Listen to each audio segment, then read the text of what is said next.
নমস্কার বন্ধুরা, আজকে আমি আবার চলে এসেছি একটা নতুন রেসিপি নিয়ে। গাজরের হালুয়া খুব সহজ পদ্ধতিতে কিভাবে বানানো যায় চলুন দেখে নিই। আমি এখানে দুটো বড় গাজর গ্রেট করে নিয়েছি। আমার প্যান গরম হয়ে গেছে, এবার আমি একটু ঘি দিয়ে দিলাম অল্প করে, তার মধ্যে দুটো এলাচ আর একটা তেজপাতা।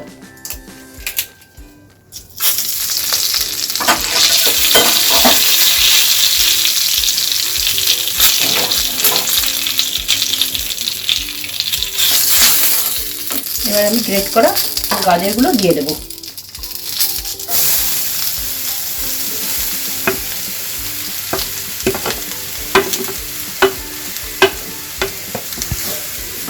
এবার আমি ভালো করে এটা নেড়ে চেড়ে একটুখানি ভাজা ভাজা করে নেব। আমার এটা 3-4 মিনিট কুক করা হয়ে গেছে। এবার আমি এটার মধ্যে দুধ দিয়ে দেবো।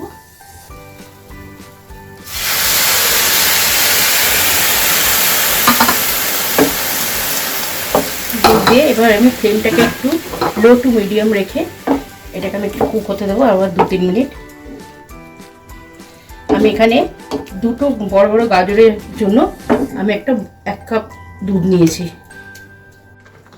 গাজরটা আমার 3-4 মিনিট কুক হয়ে গেছে। এবার আমি চিনি দিয়ে দিচ্ছি।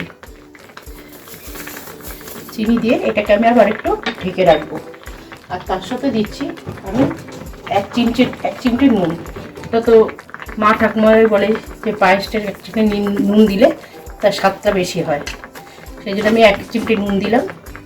এটাকে আমি আবার 2-3 মিনিট ঢেকে রেখে রেডি করে আসছি। গাজরের হালুয়া রেডি হয়ে গেছে।